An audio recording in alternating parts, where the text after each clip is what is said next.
January 23, 1945. Iwo Jima Volcano Islands, 5:47 hours. The volcanic sand is black and it swallows sound. Each footfall sinks 2 inches into the grit, making every step a negotiation with the earth itself. The dawn comes late here, filtered through sulfuric mist that rises from fissures in the ground, remnants of the island's volcanic birth. The air tastes of copper and ash. Somewhere in the labyrinth of tunnels beneath the surface, 154 men of the Special Naval Landing Forces, Japan's elite marine infantry, wait in absolute silence. They have not eaten a full meal in 4 days. Their lips are cracked from dehydration. Their orders are simple: hold this ridge until death, then hold it longer. Above them, moving in a staggered column along the base of Hill 382, 19 United States Marines advance with a weapon most of the Japanese defenders have never seen in person, only heard about in whispered reports from Saipan and Peleliu. A weapon that doesn't kill with bullets or shrapnel, but with something far more primal. The M2 flamethrower units weigh 70 pounds fully loaded.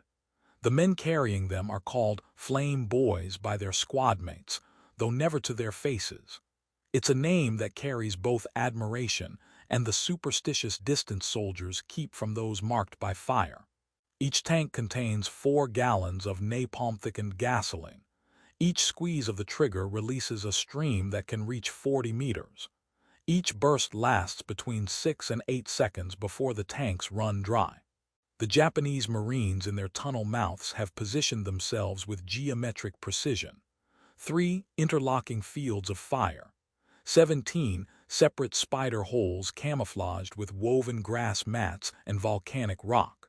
2 Type 92 heavy machine guns positioned in reinforced pillboxes 30 meters apart. Their angles calculated to create a killing box exactly 47 meters wide. They have rehearsed this ambush for 6 days, timing their movements in darkness, memorizing the rhythm of American patrol patterns. They know the Marines come in the early morning. They know the Americans trust their artillery, their air support, their overwhelming material advantage. They know the Americans will walk into the trap because Americans always believe their firepower makes them invincible. But what the defenders do not know, what they cannot know from their position beneath the earth, is that the nature of firepower itself has changed. 5 months earlier, across 8,000 miles of ocean, in a classroom at Camp Pendleton, California, a gunnery sergeant named Robert Dunlap held up a photograph during a training lecture. The image showed a Japanese bunker on Saipan, its reinforced concrete walls 3 feet thick, its firing slit exactly 8 inches wide, precisely calculated to allow a machine gun barrel to traverse while remaining nearly impervious to grenades or small arms fire. This, Dunlap told the assembled Marines, killed 11 men from 2nd Battalion before we understood what we were facing. The evolution of defensive warfare in the Pacific Theater had created a problem without precedent in military history. The Japanese had transformed every island into a 3-dimensional fortress, turning volcanic rock and coral into architectural nightmares that swallowed conventional weapons and spat back casualties. On Tarawa, it took 76 hours to secure an island 2 miles long. The butcher's bill, 1,696 American dead for a piece of coral the size of a suburban neighborhood.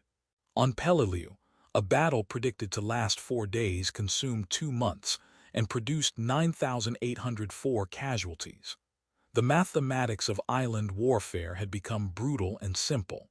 Every 100 yards cost blood measured in pints, and the Japanese were willing to trade space for time at exchange rates that violated every principle of Western military doctrine. The fortifications themselves represented a philosophy of defense that American military planners had not encountered in the European theater. German bunkers, formidable as they were, existed within a framework of maneuver warfare. They could be bypassed, isolated, reduced through combined arms tactics. Japanese defensive positions acknowledged no such framework. They were designed with one purpose: to kill the maximum number of attackers before being overwhelmed, and then to kill more during the inevitable counterattack. Every cave was a tomb that refused to stay buried. Every tunnel was an artery pumping defenders toward whatever weak point appeared in the American line.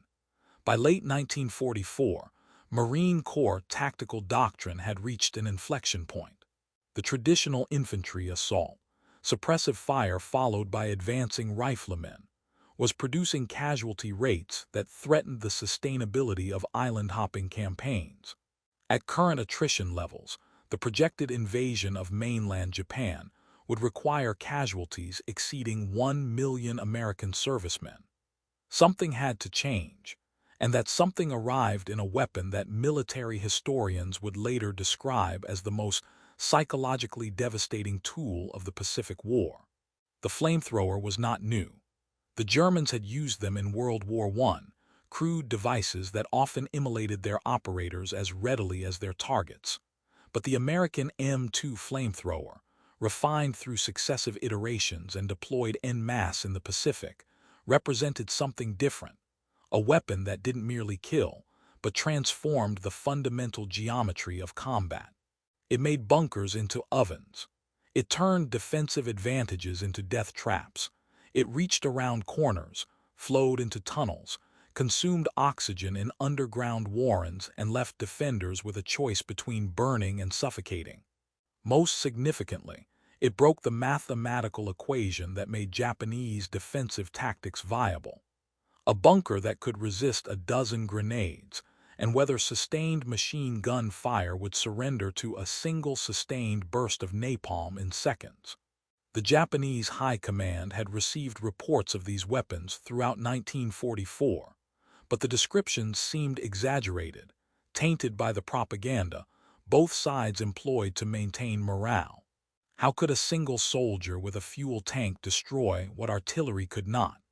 The reports were filed, noted, but not integrated into defensive planning with the urgency they deserved. This was a failure of imagination compounded by a failure of communication. Few Japanese soldiers survived encounters with flamethrower teams to deliver detailed after-action reports. Those who did painted pictures, their commanders dismissed as the hallucinations of traumatized men. This cognitive gap, this failure to understand that the rules of engagement had fundamentally changed, would be written in fire across the volcanic islands of Japan's inner defensive ring. The 154 men waiting in ambush beneath Hill 382 represented the finest soldiers Imperial Japan had produced. Their training had been merciless, a calculated breaking and reforging that transformed civilians into weapons pointed at a single purpose. They had been taught that surrender was not merely dishonorable but ontologically impossible, a contradiction of their existence as soldiers. They had been shown photographs of American atrocities, real and fabricated, until the images fused into a singular understanding. Capture meant torture, humiliation, death. Better to die on their feet with honor than live as prisoners and validate every ancestor's disappointment. They believed in their mission with the intensity of religious faith because it had been framed as religious duty. The emperor was not merely a political leader but a living deity, and his empire was not simply a nation, but a sacred trust extending back through millennia. To defend this ground was to defend the cosmic order itself. These were not delusions imposed on unwilling conscripts. They were the sincere convictions of volunteers who had competed for the honor of assignment to the Special Naval Landing Forces. They had been chosen from thousands. They wore their status as elite Marines with justified pride. More practically, they believed in their ambush because it represented sound tactical doctrine. The Americans would advance as they always did, confident, somewhat careless, trusting in their support elements to suppress resistance. The killing box was perfectly designed. The interlocking fire lanes eliminated dead space. The spider holes allowed defenders to fire, displace, and fire again from unexpected angles. Even if the Americans called in artillery or air support, the tunnels would provide shelter, and when the barrage lifted, the defenders would emerge and continue fighting. This was the pattern that had worked on Saipan, Tinian, Peleliu. This was how you made invaders pay for every inch in blood and time. What they expected was carnage measured in rifle rounds and machine gun bursts. What they expected was to cut down the first rank of Marines, force the survivors to ground, and then methodically destroy them as they tried to maneuver or withdraw. What they expected was hours of fighting, perhaps days, selling their lives at premium rates in a battle that would become another verse in the litany of defensive stands that Japanese schoolchildren would memorize. What they received instead was fire that flowed like water and clung like oil, that penetrated every opening and consumed every breath, that turned their tactical advantages into architectural features of their own crematorium. The American flamethrower teams advancing toward Hill 382 did not expect to survive the war. This was not pessimism, but statistics. Life expectancy for a flamethrower operator in sustained combat measured between 4 and 10 minutes once firing commenced. The moment you triggered the igniter, every enemy soldier in visual range understood you were the priority target. The fuel tanks on your back glowed like a bullseye in the pre-dawn darkness. Your weapon left a trail of fire that pointed directly back to your position. You could not take cover while firing because the flame required clear trajectories. You could not fire and move simultaneously because the weight of the equipment and the recoil from the pressurized discharge made rapid movement impossible. Private First Class Daniel Garrett, aged 19, from a town in Kansas so small it appeared on maps only as a dot without a name, carried the lead flamethrower. He had volunteered for the assignment not from any particular courage, but from a pragmatic calculation. Flamethrower operators received extra pay. He had a younger sister with polio, and the extra $40 a month meant better medical care, perhaps even one of the new iron lung machines if her condition deteriorated. This was the algebra of Depression-era poverty. Risk your life to save your family. It was a calculation millions of young Americans had made, though few would ever speak of it that plainly. Behind Garrett came the rifle squad whose primary mission was keeping him alive long enough to deploy his weapon. 7 men with M1 Garands, one with a Browning automatic rifle, and a corporal named Stevens who carried a Thompson submachine gun, and enough guilt about the boys he'd gotten killed on Saipan to fuel nightmares for whatever life remained to him. They understood their role: suppress enemy fire, identify targets, and if Garrett went down, get the flamethrower to the backup operator before the mission collapsed. They had rehearsed bunker-clearing operations until the movements became autonomic. Approach from an angle that minimized exposure. Use smoke grenades to obscure enemy sightlines. The flamethrower operator moves in fast, aims low, fire rises and spreads, and holds the trigger for a full burst. The flame has to penetrate deep enough to consume the oxygen inside the bunker and ignite everything flammable. Meanwhile, the rifle squad covers adjacent positions because Japanese defenders rarely worked in isolation. One bunker was usually part of a network, and clearing one inevitably drew fire from others. What made this morning different was that the Americans didn't know about the ambush. Intelligence had identified Hill 382 as defended, but had missed the extent of the tunnel system. Aerial reconnaissance showed surface features, but couldn't penetrate the volcanic rock to reveal the warren of interconnected positions below. The Marines were advancing to secure what they believed was a moderately defended hillock on the path toward Iwo Jima's interior highlands. They expected resistance. They did not expect to walk into a killing box designed by defenders who had studied American tactics with the meticulous attention of doctoral candidates. The first indication that something was wrong came not from sight but from absence of sound. At 5:49 hours, Corporal Stevens realized he couldn't hear the usual morning sounds from Japanese positions. No cooking fires being stoked, no muted conversations, no metal scraping on metal as the Japanese Type 92 heavy machine gun fires 7.7mm rounds at a rate of 450 per minute. Its slow, methodical chatter is distinctive, not the buzzsaw shriek of the German MG-42, but a deliberate, hammering rhythm that sounds almost measured, almost considerate. The weapon achieves lethality not through volume of fire but through precision and sustained accuracy. A well-trained crew can keep a Type 92 firing for extended periods without barrel changes because the weapon is designed for endurance rather than sprint. When both machine guns opened fire simultaneously from their concealed pillboxes, the sound was a physical force, a percussion that hit before the bullets did.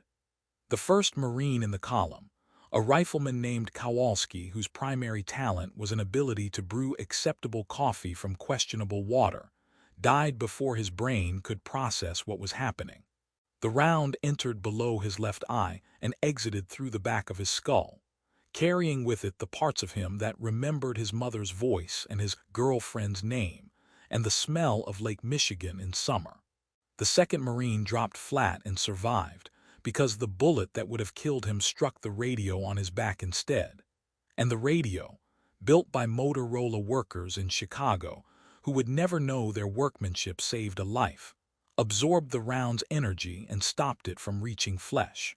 The third Marine took a round through his thigh and began screaming, not from pain, that would come later, but from the shock of sudden violence, the transition from alive to wounded happening faster than consciousness could track. The squad scattered into whatever depressions in the volcanic sand offered even millimeters of protection. This was training asserting itself over panic.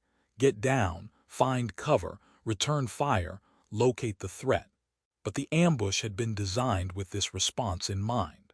The spider holes opened now, and riflemen who had been invisible seconds earlier began firing from positions the Marines had already passed, creating overlapping fields of fire that made every bit of cover a temporary shelter at best. Corporal Stevens, pressing himself into a depression barely deep enough to contain his torso, ran the tactical mathematics and arrived at an answer he didn't like. They were pinned. The machine gun positions were mutually supporting. You couldn't flank one without exposing yourself to the other. Artillery support would take minutes to coordinate, and they didn't have minutes. Air support was impossible in the dim morning light with the positions so close together. If they tried to withdraw, the spider holes would cut them apart from behind. The only option was the one they'd trained for, the one that violated every instinct for self-preservation, but had proven effective across a dozen islands. Advance toward the threat and eliminate it at close range. Stevens keyed his radio handset, his voice somehow steady despite the machine gun round stitching patterns in the sand 6 inches from his head. Garrett, northeast. 40 meters, double pillbox, you're up. Private Daniel Garrett heard the order and felt his bowels turn to water. This was the other side of the extra $40 a month.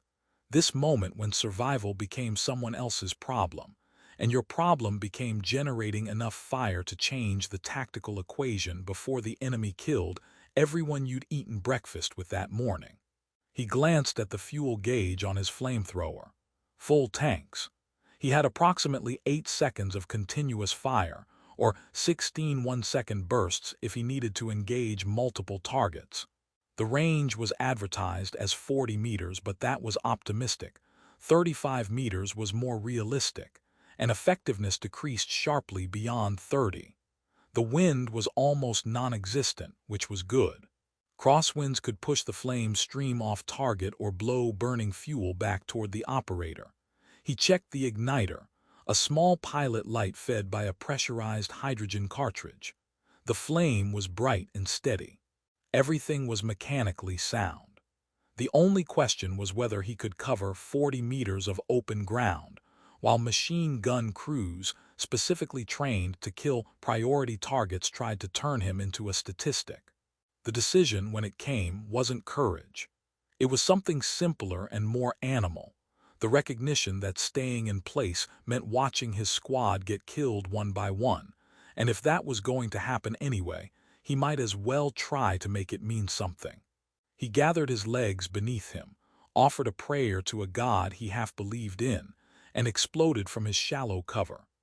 The sensation of running with a flamethrower is unlike any other form of combat movement. The weight is distributed awkwardly, throwing off your center of gravity. The fuel sloshes in the tanks, creating momentum that works against quick directional changes. Your peripheral vision is compromised by the straps and equipment frame. Every step is a controlled fall forward, and you cannot stop quickly without risking a tumble that would leave you helpless and exposed. Garrett ran with the desperate, ungainly speed of a man who knows he's being shot at but hasn't been hit yet, that strange grace that emerges when terror and necessity fuse into pure action. He covered 10 meters, 15, 20.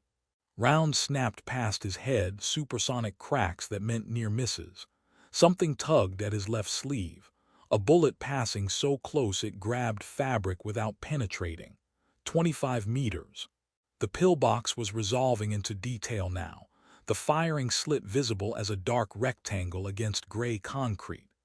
At 30 meters, Garrett dropped to one knee, shouldered the flamethrower's nozzle and squeezed the trigger. Napalm is a portmanteau of naphthenic and palmitic acids, the aluminum salts that, when mixed with gasoline, create a gel that burns at temperatures exceeding 1,000 degrees Celsius.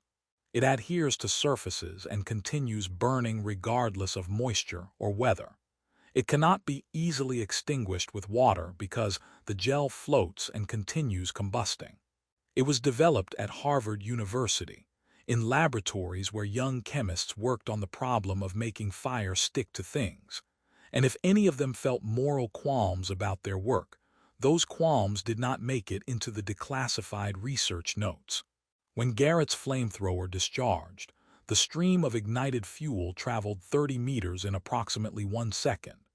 It entered the pillbox firing slit as a coherent jet, then dispersed inside the confined space, coating every surface and consuming the available oxygen in a catastrophic chemical reaction.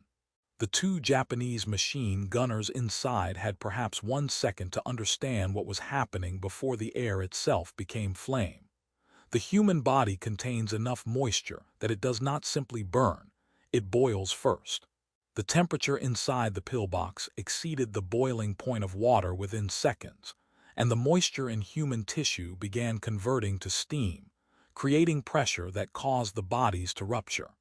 This was not death by fire alone, but death by fire and steam and pressure, a confluence of physical forces that left nothing recognizable as human.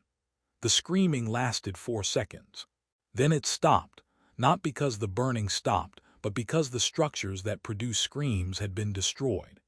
Garrett held the trigger for a full 8-second burst, playing the stream of fire across the entire front face of the pillbox to ensure complete coverage. When he released the trigger, the weapon coughed and went silent, empty. 70 pounds of equipment that was now dead weight.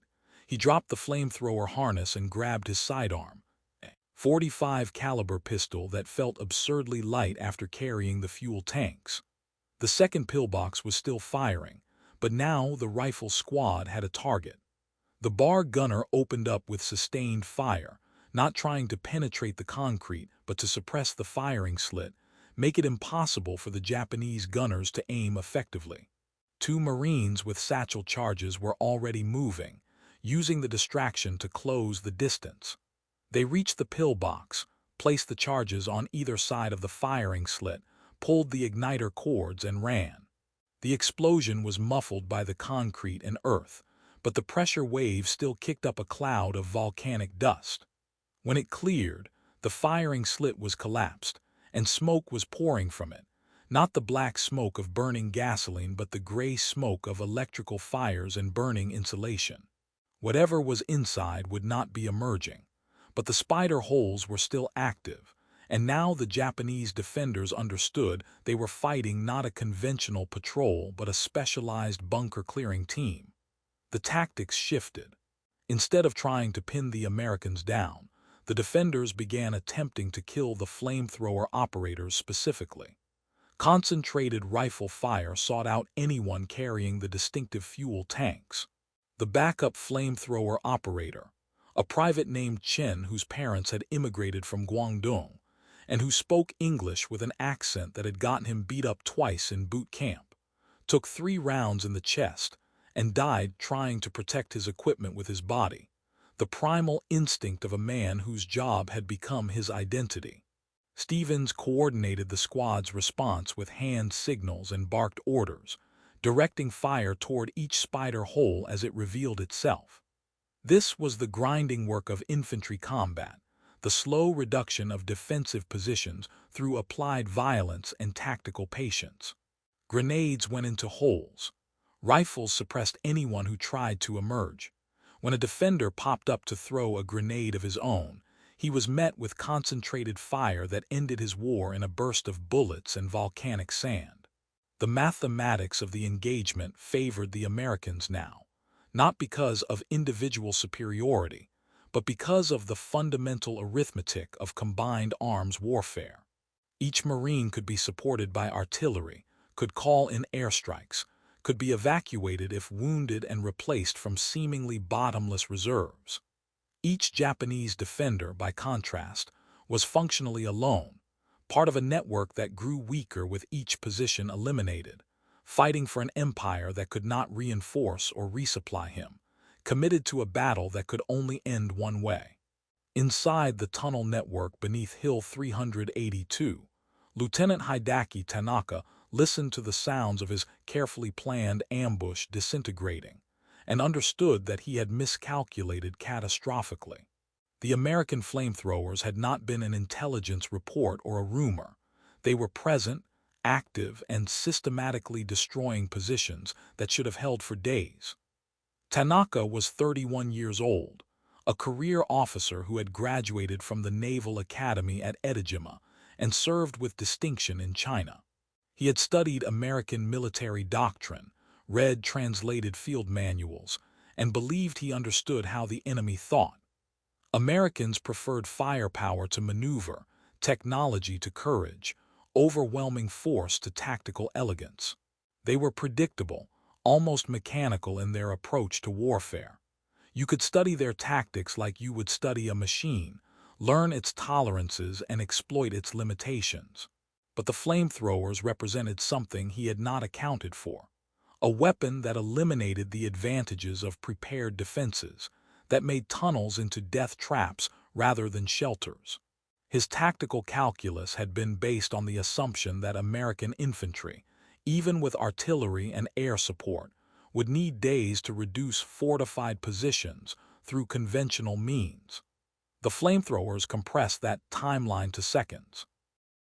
He had 142 men left in his command. 12 had died in the initial fighting, their spider holes collapsed or overrun. He could order them to continue fighting from their positions, which would result in their systematic elimination over the next hour.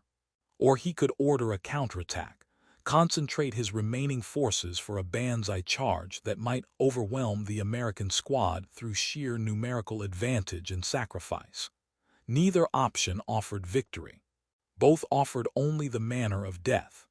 Tanaka had been taught that death in service to the emperor was the highest honor a man could achieve, that a warrior's value was measured by his willingness to sacrifice himself for the greater good. He had believed this with the fervor of the young officer he had been a decade earlier. But 10 years of combat had introduced complications to that belief. He had seen brave men die in meaningless gestures.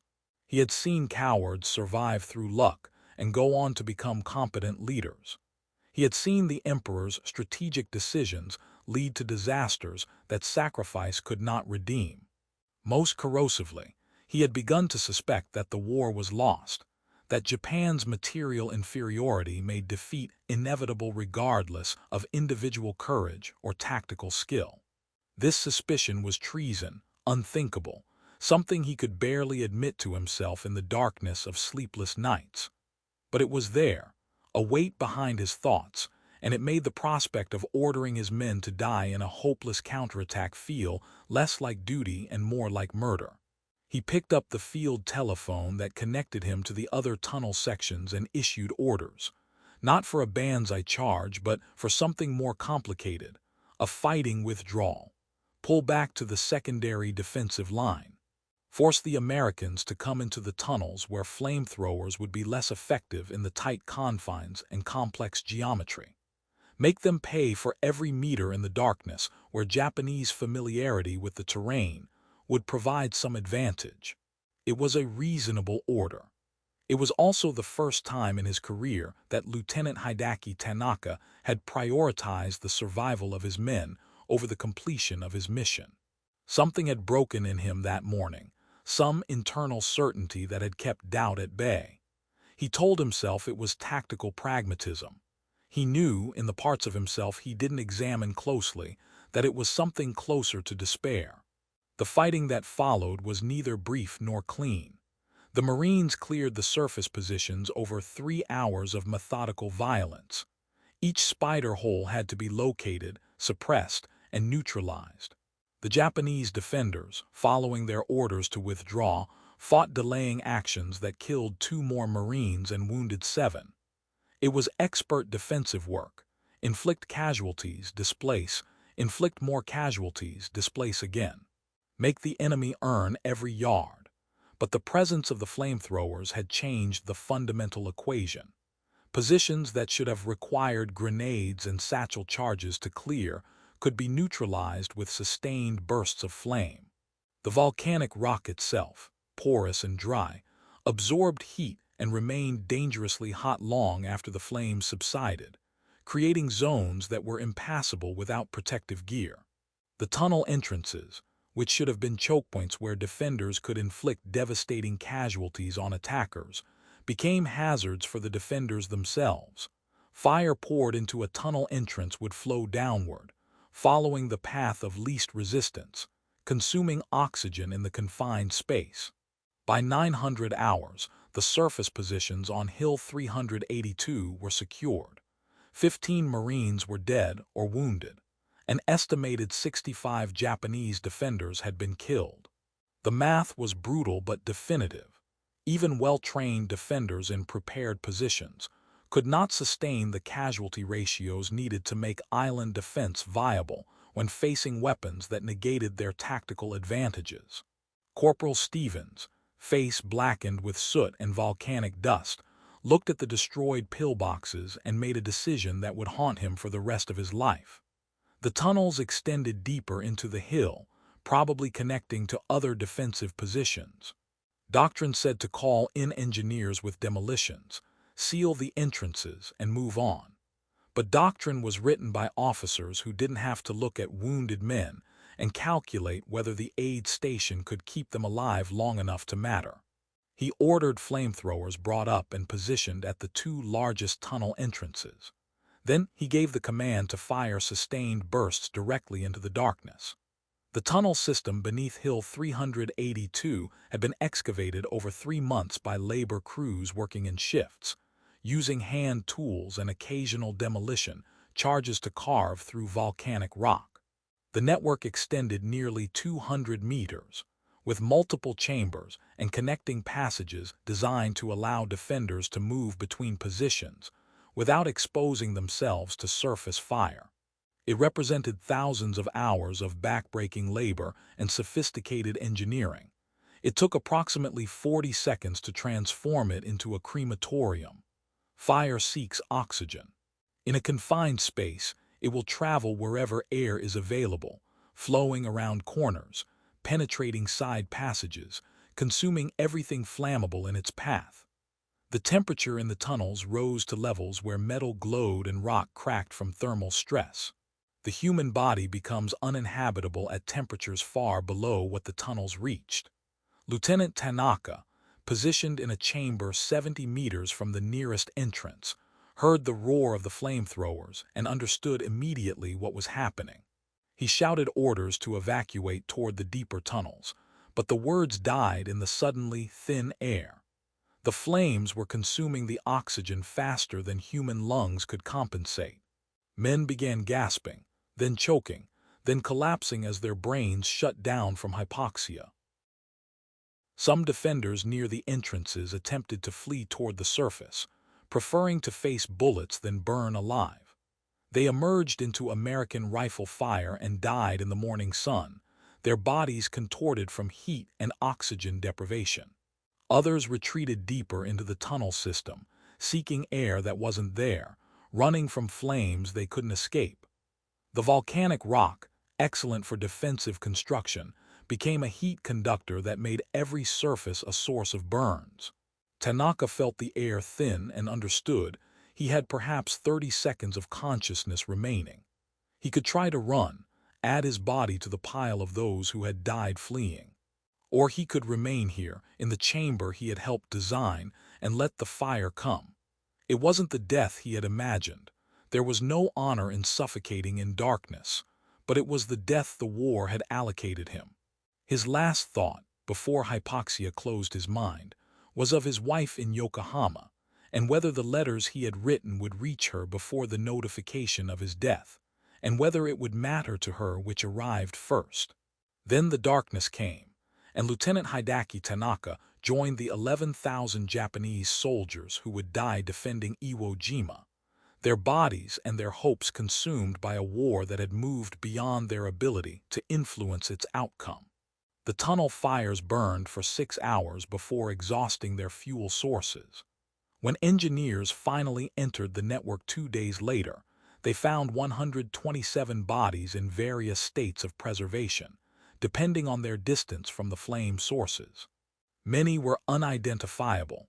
The heat had been too intense, the chemical reactions too complete. They were bulldozed into mass graves without ceremony, one more logistical problem solved in the methodical reduction of Japanese defenses.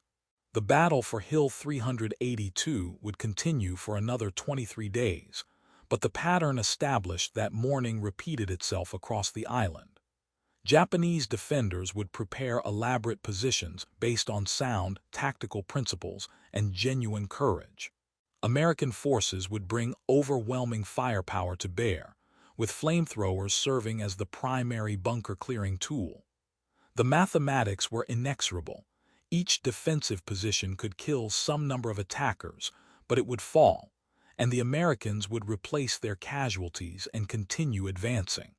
The Japanese could not replace their losses. They could only die with varying degrees of effectiveness. Private Daniel Garrett survived Hill 382 and went on to participate in bunker-clearing operations for another week before taking a sniper round through his shoulder. The wound sent him home, and he lived to see his sister receive better medical care, though the iron lung he'd hoped for never materialized. Polio vaccines eliminated the need. He did not speak about the war except once, near the end of his life, when he told his grandson, "I killed people with fire. They didn't show you that in the recruitment posters. They should have." Corporal Stevens survived the war but not the peace. He drank himself to death by 1952, cirrhosis claiming what Japanese bullets had missed. His service record listed him as a decorated veteran who had earned a Bronze Star for actions on Iwo Jima.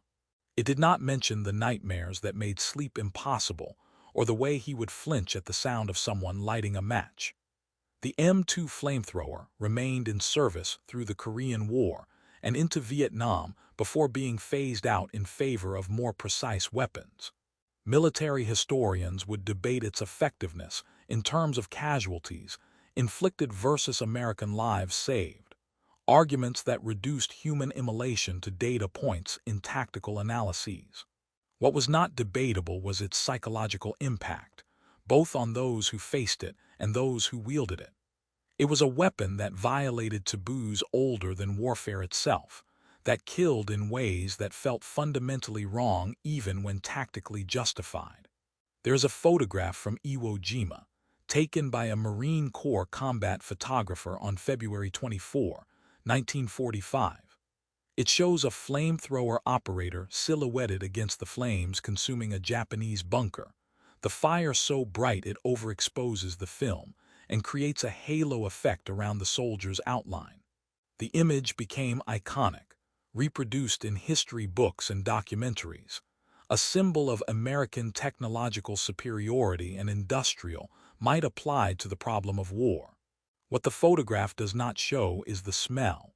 Burning gasoline and burning flesh create an odor that is both distinctive and unforgettable, sweet and rancid simultaneously.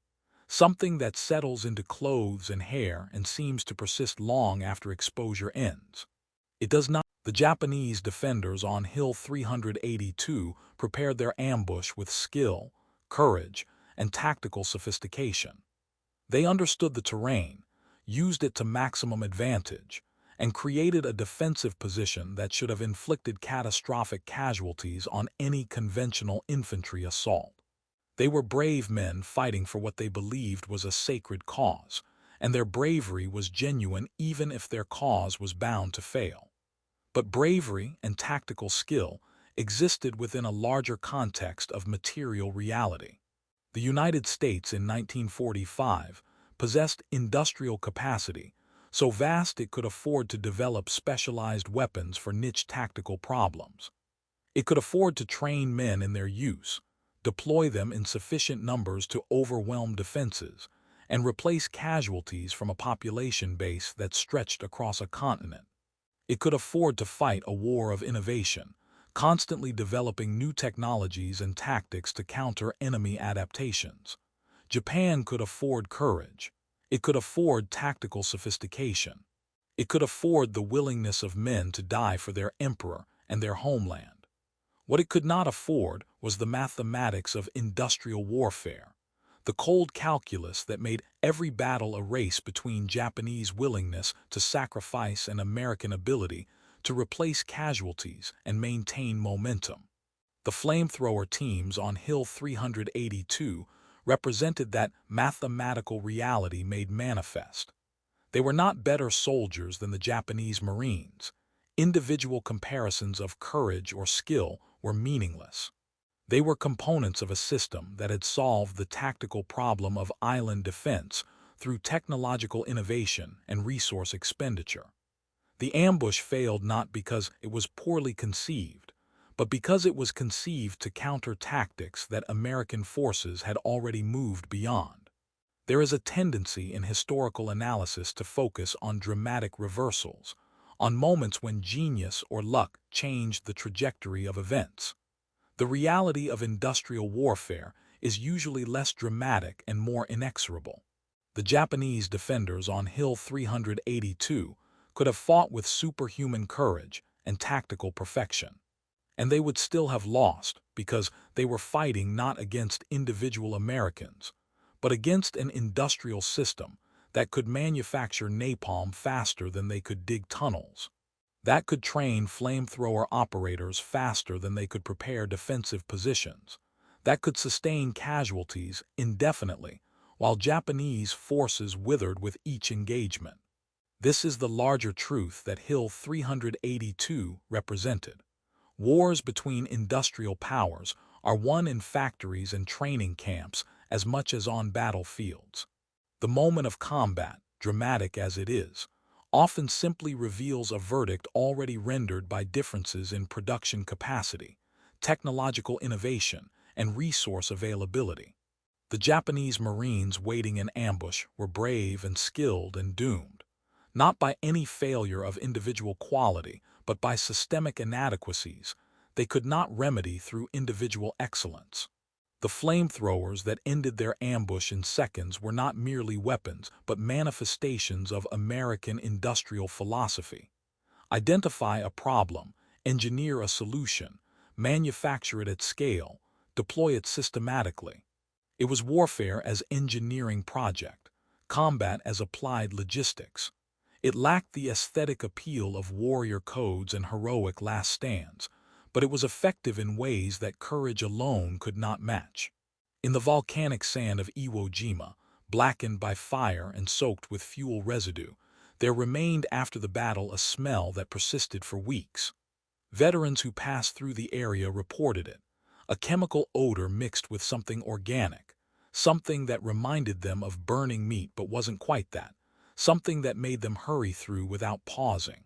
The volcanic rock retained heat long after the fires subsided, and in certain tunnels, the temperature remained high enough to cool. This was the physical legacy of the flamethrower teams: transformed landscapes, altered chemistry, ground that bore the scars of industrial weapons applied to human flesh. But the psychological legacy extended further and lasted longer. Men who had witnessed or participated in flamethrower operations carried memories that resisted integration into normal consciousness. They had seen death rendered immediate and absolute, had watched defensive positions designed to withstand conventional weapons surrender to fire in seconds, had smelled burning flesh and understood, on a level deeper than conscious thought, that they had participated in something that violated fundamental human intuitions about appropriate force.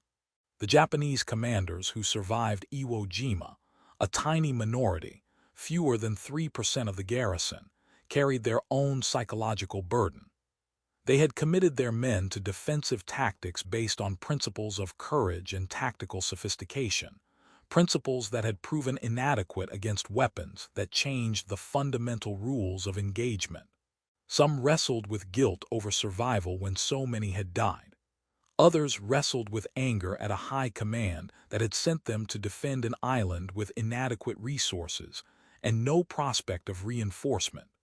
A few wrestled with the recognition that the warrior codes they had served were beautiful in theory, but catastrophically ineffective against enemies, who treated war as an engineering problem to be solved through technological innovation and resource expenditure.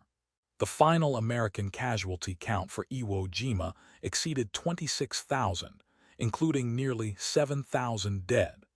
It remains one of the bloodiest battles in Marine Corps history, a 36-day meat grinder that consumed units and exhausted survivors. The Japanese garrison of 21,000 soldiers was almost entirely eliminated. Fewer than 200 prisoners were taken, and most of those were wounded men unable to continue fighting or commit suicide. These numbers represented the brutal efficiency of the flamethrower-enabled bunker-clearing tactics. Without them, casualties would have been higher, the battle longer, the suffering more extensive. The weapon that had ended the Hill 382 ambush in seconds had saved American lives measured in thousands across the campaign. This was not speculation, but mathematical calculation, based on casualty rates from earlier operations, where flamethrowers were less prevalent or tactically integrated. Yet the men who wielded these weapons paid a cost that did not appear in casualty statistics. They carried psychological burdens that manifested years later in alcoholism, failed marriages, inability to discuss their experiences, sudden violent reactions to unexpected sounds or smells. The Veterans Administration would eventually recognize post-traumatic stress as a legitimate medical condition, but that recognition came too late for many flamethrower operators who had already self-medicated into early graves or permanent dysfunction. This was the paradox at the heart of the weapon. It was simultaneously humanitarian. It shortened battles and reduced overall casualties, and psychologically devastating to those who employed it. It killed efficiently but not cleanly, quickly but not mercifully. It forced operators to inflict a form of death that felt fundamentally wrong even when tactically necessary, and that moral dissonance extracted a price from human psyches that no amount of tactical justification could eliminate. On the morning of January 23, 1945, at 5:47 hours, 154 Japanese Marines waited in ambush positions beneath Hill 382, confident in their tactical plan and committed to their sacred duty. By noon that same day, most were dead, killed by a weapon they had not adequately prepared for and could not effectively counter. The hours between those moments contained individual acts of courage and cowardice, tactical brilliance and fatal mistakes, human beings at their best and worst under the extreme stress of combat. But the outcome was never in doubt. The ambush was doomed not by any failure of the men who executed it but by larger forces, industrial capacity, technological innovation, resource allocation, that individual courage could not overcome. The Japanese Marines fought as well as any soldiers in history.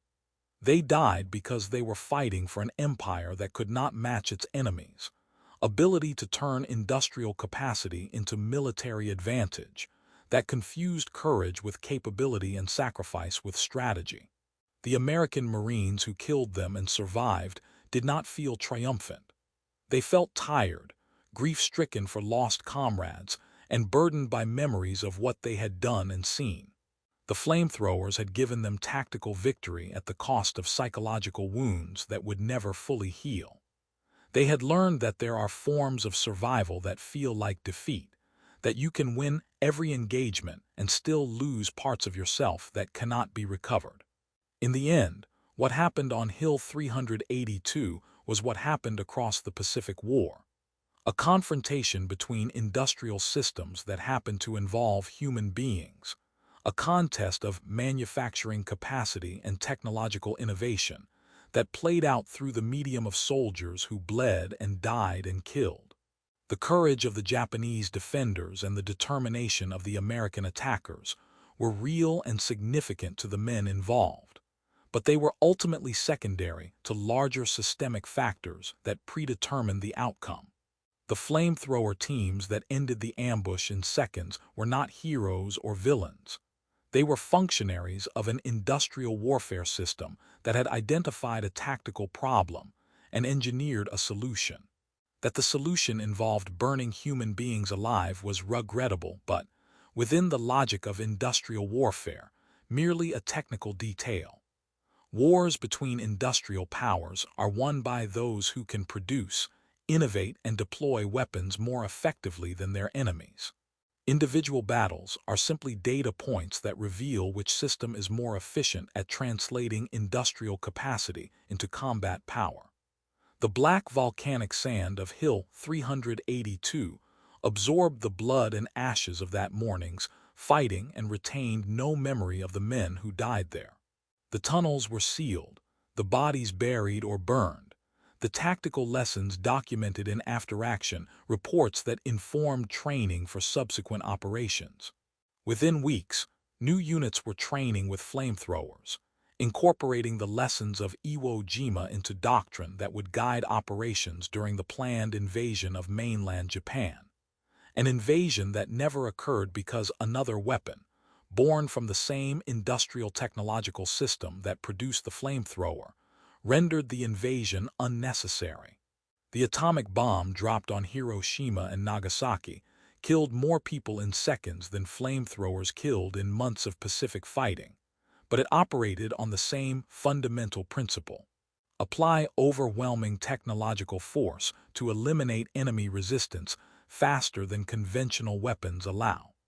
It was the ultimate expression of industrial warfare philosophy. Why accept casualties when you can engineer a solution that achieves victory without risking your own soldiers? The Japanese Marines who prepared that ambush on Hill 382 never had a chance, not because they lacked courage or skill, but because they were fighting a war where courage and skill had become secondary to industrial capacity and technological innovation. Their ambush failed in seconds because the system they opposed could manufacture seconds that mattered more than all their months of preparation. Their deaths were neither meaningful nor meaningless. They were simply inevitable, the foreordained result of asymmetries in industrial power that individual valor could not overcome. This is what fire had taught on that volcanic island. That modern war is not a contest of warriors but a contest of systems, and the system that can deliver death most efficiently, at the lowest cost to itself, will prevail regardless of the courage of those who oppose it. It is a truth that renders older notions of military honor and warrior codes obsolete, beautiful relics of a way of warfare that industrial modernity had made as extinct as the samurai, whose traditions the Japanese Marines sought to uphold. The flames that consumed Hill 382 on that January morning burned away more than human lives. They burned away the last illusions that individual excellence could trump systemic advantage. That courage could defeat logistics. That spirit could overcome material. What remained after the fires cooled was a truth as hard as volcanic rock. In industrial warfare, victory belongs not to the bravest, but to those who can manufacture destruction most efficiently and sustain its delivery, until resistance becomes mathematically impossible. The flamethrower was merely the instrument that delivered this truth. The lesson itself was written in the vast factories of American industry, in the resource